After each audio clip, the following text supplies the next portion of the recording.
Video అయితే చివరి వరకు చూడండి, చాలా ఇంట్రెస్టింగ్గా ఉంటుంది. ఇంట్రెస్ట్ పక్కన పెట్టేస్తే ఏంటంటే మన చరిత్ర మనకు తెలియాలి.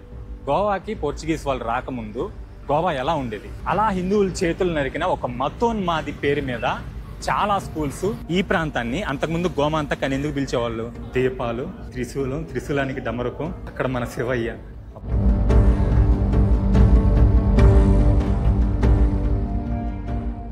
హలో సంచారీస్, ఎలా ఉన్నారు? నేను మీ సింగిల్ సంచారి. Welcome to our YouTube channel. ఇప్పుడు నేను ఉన్నాను పంజం బస్ స్టాండ్లో. ఈరోజు మనం చరిత్రలో జరిగిన అతి పెద్ద దారుణాన్ని తెలుసుకోబోతున్నాం, అలాగే ఆ ప్రాంతాన్ని వెళ్ళి చూడబోతున్నాం. మనం ఆ ప్రాంతాన్ని చూడాలంటే పంజం బస్ స్టాండ్ నుంచి 11 కిలోమీటర్ల దూరంలో ఉన్న ఎల్లా అనే ప్రాంతానికి వెళ్ళాలి. అక్కడి నుంచి 1 కిలోమీటరు అక్కడికి వెళ్ళాక ఆ ప్రాంతం గురించి డీటెయిల్గా మాట్లాడుకుందాం. ఇప్పుడైతే పంజం బస్ స్టాండ్లో ఎల్లాకి బస్ చూసుకొని వెళ్ళిపోదాం. ఇదే పంజం బస్ స్టాండ్. ఇక్కడ ప్రైవేట్ బస్సులు కూడా కేటీసీఏ నడుపుతుంటది. ఓకే, ఇప్పుడైతే మనం వెళ్ళి కండక్టర్ని అడిగి ఎల్లా అనే ప్రాంతానికి వెళ్ళిపోదాం. ఇదిగోండి, ఇక్కడ మీకు సర్కిల్ కనిపిస్తుంది కదా, అక్కడ బస్సు లాగా ఉన్నాయి కదా, దీన్నే ఎల్లా ఫార్మ్ సెంటర్ అని అంటారు. పంజం నుంచి 11 కిలోమీటర్స్ దూరంలో ఉంటుంది. మీకు బస్ టికెట్ కూడా 20 రూపీస్ ఛార్జ్ చేస్తారు. ఇప్పుడు నేనైతే ఎల్లా ఫార్మ్ నుంచి 240 మీటర్స్ దూరంలో ఉన్న హత్ కత్రో కంబ్ అనే పిల్లర్ దగ్గరికి వచ్చేసాను. ఈ పిల్లర్ని ఏమంటారో తెలుసా? హత్ కత్రో కంబ్ అంటే దాదాపు 80,000 మందిని ఈ పిల్లర్ కట్టేసి అడ్డంగా చేతులు నరికేశారు, మతం మారలేదని. ఒక మతోన్మాది. ఆ మతోన్మాది పేరేంటంటే సెయింట్ సేవియర్.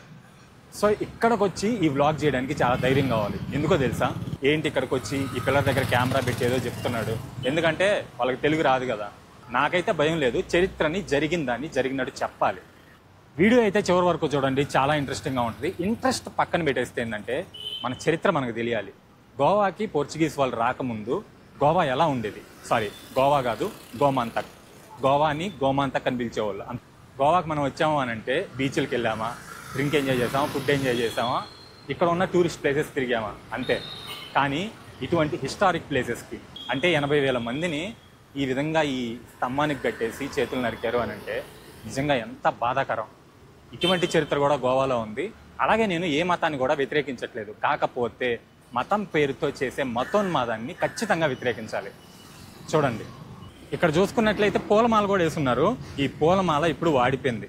సో ఎప్పుడో ఏదో పండగలకో అప్పుడో వచ్చి ఇక్కడికి వచ్చేసి ఏదో నినాదాలు చేస్తూ ఉంటారు అనుకుంటా.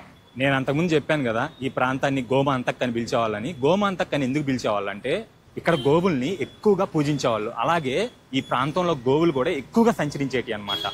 ఆ గోవులు కూడా ఎగ్జాక్ట్ ఈ పిల్లర్ పక్కనే పడుకొని ఉన్నాయి. మీకు ఒక ఇంట్రెస్టింగ్ విషయం చెప్పనా? ఇలా 80,000 మంది హిందువుల చేతులు నరికిన సెయింట్ సేవియర్ అనే వ్యక్తి పేరు మీద మన హైదరాబాద్లోనే ఉన్నాయండి స్కూల్స్. మరి ఇంకేం చెప్తాను చూడండి. నేనైతే గోవాకి రాగానే ముందు ఓకే, ఈ నార్త్ గోవా, సౌత్ గోవా చూపించాలనుకున్నాను. కాకపోతే నేను గోవాకు వచ్చిందే ఈ ప్రాంతాన్ని చూపించడానికి, ఇదిగో ఇక్కడ ఉన్న ఈ స్తంభాన్ని చూపించడానికి. మీరు గూగుల్లో కూడా సెర్చ్ చేయొచ్చు, తంబడి సుర్లా అని వస్తుంది. గోవా నుంచి ఐ థింక్ ఒక 50-60 కిలోమీటర్స్ ఉంటుంది అనుకుంటా. ఒకసారి మీరు సెర్చ్ చేయండి గూగుల్లో, మీకే తెలుస్తుంది. అది 5,000 ఇయర్స్ చరిత్ర ఉన్న దేవాలయం. అంటే మనం గోవాకు వచ్చినప్పుడు బీచెస్ ఇవన్నీ తిరుగుతాం కదా, ఇదిగోండి ఈ పిల్లర్ దగ్గరికి లేదా ఆ దేవాలయానికి, ఇటువంటి ప్లేసెస్కి కొంచెం తిరగదాం. ఇప్పటి నుంచైనా వెళ్తే బాగుంటుందని నా ఫీలింగ్. అలాగే పోర్చుగీస్ వాళ్ళు ఇక్కడికి వచ్చినప్పుడు సెయింట్ సేవియర్ ఇక్కడ ఉన్న అన్ని దేవాలయాలను కోల్చగలిగాడు, కానీ సుర్లా అనే ఊర్లో ఉన్న మహాదేవాలయాన్ని మాత్రం కోల్చలేకపోయాడు. ఎందుకో తెలుసా? ఇప్పటికీ అది అడవి ప్రాంతమే, అప్పుడు ఇంకా పెద్ద అడవి ప్రాంతం. సో అక్కడికి వెళ్ళే ధైర్యం చేయలేక అక్కడ ఆ దేవాలయాన్ని అయితే కోల్చలేకపోయారు. ఎందుకంటే నేను ఇండియా మొత్తం ట్రావెల్ చేస్తున్నాను అంటే మీకు జాయ్ ఉంటుంది, ఇటువంటి హిస్టరీ ఉంటుంది, టెంపుల్స్ ఉంటాయి, చర్చెస్ ఉంటాయి, మసీదెస్ ఉంటాయి, అన్నీ ఉంటాయి. సో నేను ఏ మతానికి వ్యతిరేకం కాదు, కాకపోతే జరిగిన అన్యాయాన్ని జరిగినట్టుగా చూపించాలి, చెప్పాలి. ఇక్కడ మనకి ఎక్కడ చూసుకున్నా గోవులే. ఇప్పుడే ఇలా తిరుగుతున్నాయంటే గోవులు, అంతకుముందు ఎలా తిరిగేటియో. గోవుల్ని దైవాలుగా ఆరాధించేవాళ్ళు ఇక్కడ. అలాగే మనం ఆ ప్రాంతానికి వెళ్తున్నప్పుడు ఇక్కడ శ్రీ విశ్వేశ్వర్ దేవస్థానం కనిపించింది. ఆర్కిటెక్చర్ అయితే మాత్రం చాలా బాగుంది కదా, చూడండి అసలు ఎంత బాగుందో దేవాలయం. సో లోపలికి రాగానే దీపాలు, త్రిశూలం, త్రిశూలానికి డమరుకం, అక్కడ మన శివయ్య అలంకారం చూడండి అసలు ఎంత బాగుందో. విశ్వేశ్వర నమో నమః, నమో నమః, ఓం నమ శివాయ, ఓం నమ శివాయ. అంటే నేను మళ్ళీ చెప్తున్నానండి, ఇది గోవా కాదు, గోమాంతక్. పెద్ద పెద్ద కోటలు ఉండేటి, ఇది మొత్తం కోటలు, మండపాలు చాలా ఉండేటి. కాకపోతే ఏంటంటే అవి మొత్తం పోయి ఇక్కడ నేషనల్ హైవేస్, ఇది వచ్చేసి ఏంటంటే ఓల్డ్ గోవాలో ఉంటుంది. కానీ ఈ స్తంభాన్ని మాత్రం పడగొట్టలేదు. చనిపోయిన హిందువులు గుర్తుగా ఈ స్తంభాన్ని ఇక్కడే ఉంచారు. మనకి చెయ్యి మీద చిన్న ఘాటు పడితేనే అమ్మో అయ్యో అని అల్లాడిపోతాం. వాళ్ళు చేతులు నరుకుతుంటే అయినా కానీ నరుక్కో అన్నట్టు చేతులు ఇచ్చేసి నేను మాత్రం మతం మారను, ఇక్కడ ప్రాణాలు వదిలిన వాళ్ళు ఉన్నారు చూసారా, హ్యాట్స్ ఆఫ్.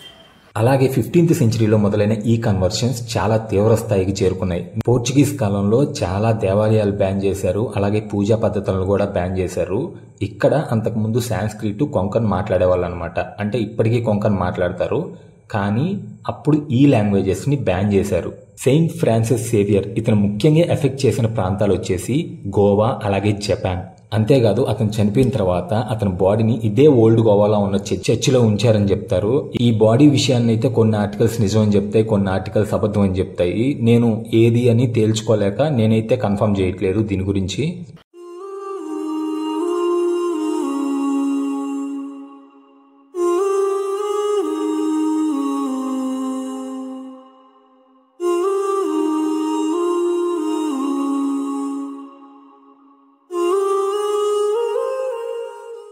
సంచారీస్, ఈ వీడియో మీకు నచ్చిందని అనుకుంటున్నాను. ఈ వీడియో మీకు నచ్చినట్లయితే ఒక లైక్ చేసి ఈ వీడియోని మీ ఫ్యామిలీకి, ఫ్రెండ్స్కి షేర్ చేసి అలాగే మన ఛానల్ని ఖచ్చితంగా సబ్స్క్రైబ్ చేసుకోండి. వెళ్ళే ముందు ఈ స్తంభానికి నమస్కారం చేసుకొని వెళ్దాం. వేరే వీడియోతో మళ్ళీ కలుస్తాను.